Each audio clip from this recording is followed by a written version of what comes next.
Mooncakes by Loretta Seto, illustrated by Renee Benoit.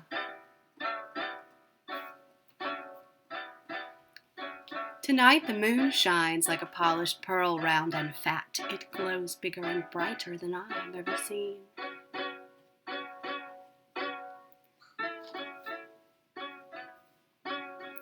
Tonight is a special night. Tonight I am allowed to stay up late. Soon there will be mooncakes to eat. Sweet and chewy, they are round like the moon.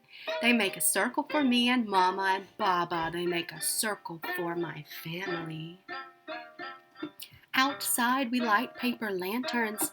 I made one all by myself, using my favorite colors. The lanterns and stars light up the sky. The moon makes everything shine like silver and water. In our backyard, we sit together in a big chair. We watch small, dusty clouds brush the moon's face. The wind shakes the leaves. Hush. Baba pulls the blanket close. Mama and Baba tell me about Chang-Yi, the woman who lives on the moon.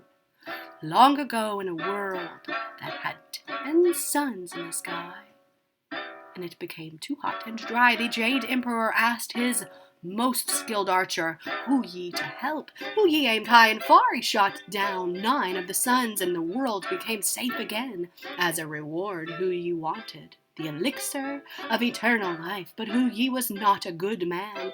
He was cruel and wanted to live forever so he could rule the people of China. Since Hu Yi had saved the world from becoming a desert, the Jade Emperor had no choice but to grant Hu Yi his wish.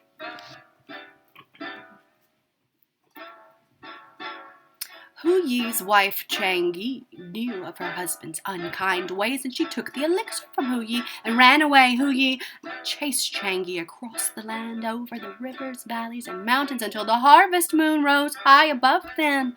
Finally, with Hu Yi at her back, Chang-Yi drank the elixir to escape and was lifted up to the moon, where she lives in the Jade Palace now and forever. I look for Chang-Yi and the Jade Palace on the moon, but I don't see them. Maybe they are on the other side. Maybe they are on the other side, I say. Mama and Baba smile and pull me close so I will stay warm. Time for mooncakes, Mama says. We have mini ones and medium ones, but we share a big one. It tastes better when we eat it together. Mama and Baba tell me about Wu Gang, the woodcutter. He also lives on the moon. Long ago, a selfish woodcutter, Wu Gang, wished to learn the secret of eternal life. He came upon an old hermit who promised to teach him. In return, Wu Gang would have to do exactly as the hermit said. Eager to live forever, Wu Gang agreed.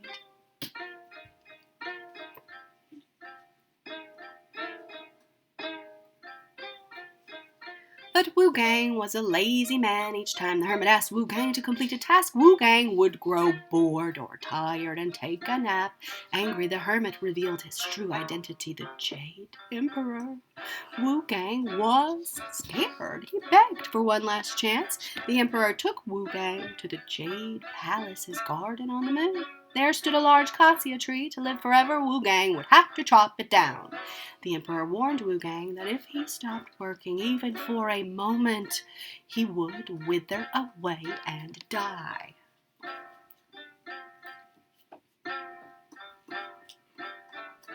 Wu Gang laughed at this simple job. He was a woodcutter after all. But with each blow of his axe, the tree healed itself as though it had never been struck. Wu Gang chopped and chopped, but the tree would not fall.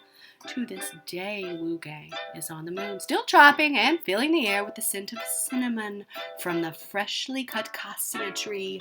I look for Wu Gang and the tree on the moon, but I don't see them.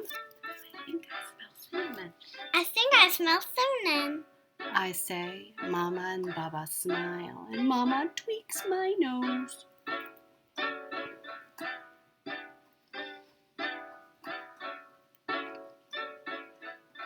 Time for tea, Baba says. He pours hot, steaming tea for us to drink.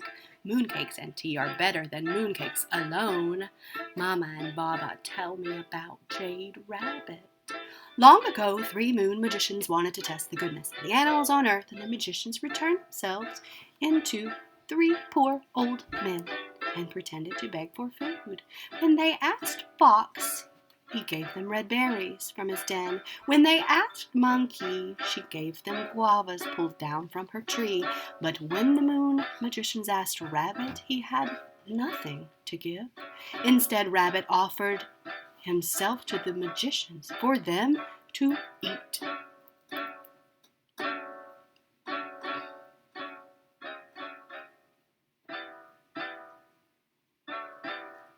The 3 moon magicians were so amazed by Rabbit's kindness, they brought him back to the moon to live with them.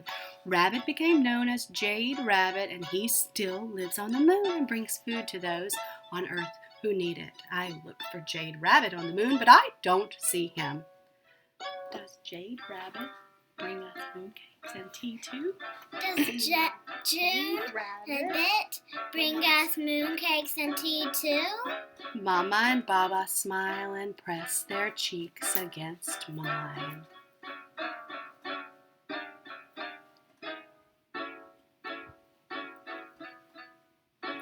Eating mooncakes and lighting paper lanterns, watching the round pearl moon and winking stars, looking for Changi, Wu Gang, and Jade Rabbit. This is my moon festival. I can see Mama and Baba and me in the circle of the moon. It's late. Mama and Baba say it's time to sleep. They hug me close. I blow out my lantern, and the smoke curls up to the sky. Thank you, I say to the moon before I go inside. From my bedroom window, the moon watches over me. In my bed, I close my eyes and dream. The Chinese Moon Festival falls on the 15th day of the 8th month of the lunar calendar. Traditionally, it is a time for families to come together and give thanks for the harvest and family unity. Even relatives who are unable to be with their families can look up at the dark sky and know that their loved ones are watching the same moon.